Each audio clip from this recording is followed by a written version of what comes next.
Kun il-bidla hija tema tal-maratona ġbir ta' fondi li qed tittella llum il-ħadd fuq Net Television u Net FM kif ukoll fuq Facebook Live.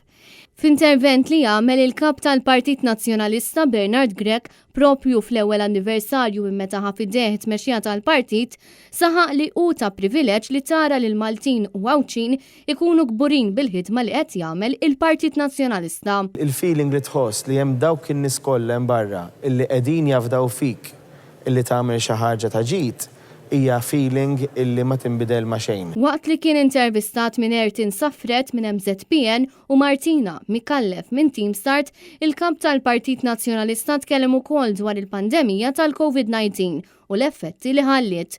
U brabta ma' dan tkellem dwar l-importanza li għandna nagħtu lis-saħħa mentali aktar u aktar wara din il-pandemija. Kull diffikultà li jkollna, kull mument iswed li jkollna, noħorġu minnu u nużawh bħala talima. Bernard Grech qal li żgħażagħ li għandhom l-enerġija, ix-xewqa u l-kapaċità li jbidlu kollox iridu jkunu katalisti ta' din il-bidla flimkien mal-adulti u l-anzjani lil dan il-partit u l-pajjiż għamlulu ħafna ġid.